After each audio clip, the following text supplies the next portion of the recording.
Assalamu alaikum. Louange à Allah et que la paix et la bénédiction d'Allah soient sur son prophète et messager Mohammed, ainsi que sur sa famille et ses compagnons. En islam, la perception du chien est nuancée. Malgré certaines restrictions liées à la pureté rituelle, les chiens sont respectés pour leur rôle de protection et leur fidélité, comme illustré dans le Coran et les hadiths. L'impureté d'un chien n'est que dans sa salive et non dans le reste de son corps. L'imam Bukhari alayhi salam rapporte d'après Abu Huraira alayhi salam que le prophète sallallahu alayhi wa sallam a dit: celui qui garde chez lui un chien, alors sa récompense sur ses bonnes actions sera diminuée chaque jour d'un kira, sauf pour le chien utilisé dans la chasse, la ferme ou le bétail.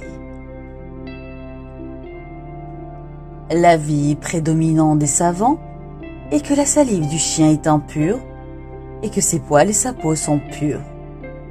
Ce qui équivaut à dire que si un chien touche en priant avec sa peau ou ses poils, cela n'a aucune conséquence tant que sa peau ou ses poils ne sont souillés d'aucune impureté. Sinon, cela invalide la prière. En effet, éviter toute impureté durant la prière est une obligation. Il en va donc de même si le priant est souillé par la salive d'un chien, et si c'est le cas, il doit laver 7 fois ses vêtements ou les parties de son corps souillées par cette impureté, dont une fois avec de la terre. Alors la question que tout le monde se pose, c'est: est-ce que toucher un chien ou sa salive annule les ablutions? Alors non. Toucher un chien ou sa salive n'annule pas les ablutions. Quand l'état de propreté rituelle est établi sur la base d'arguments légaux, on ne peut en constater l'annulation que sur la base d'arguments légaux. Or, aucun argument ne soutient que les ablutions deviennent nulles quand on touche un chien ou sa salive. En conclusion, il n'y a aucun doute à propos de l'impureté de la salive canine. Elle est tellement sale qu'elle nécessite que l'objet ou la partie du corps touchée soit lavée 7 fois, dont une avec l'aide du sable.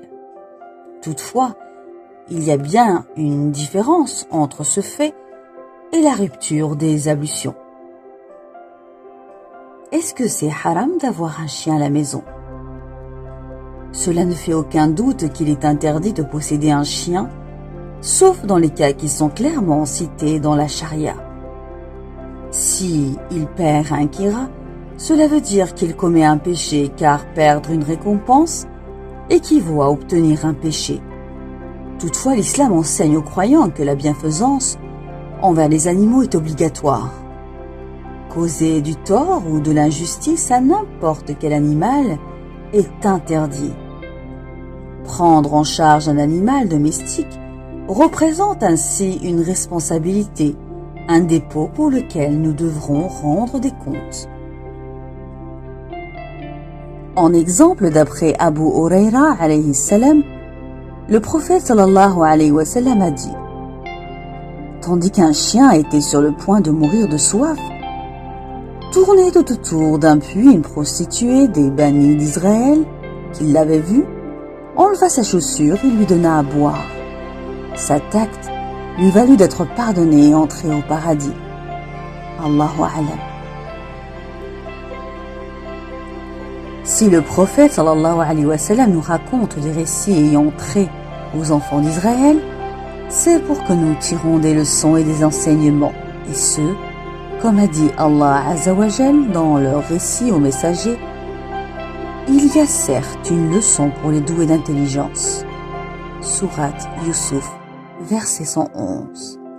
Ce hadith prouve que la bienfaisance envers les animaux sera récompensée, que tu leur donnes à manger, à boire, ou que tu les mettes à l'abri de la chaleur ou du froid, que ces animaux soient les tiens, appartiennent à autrui ou vivent en liberté.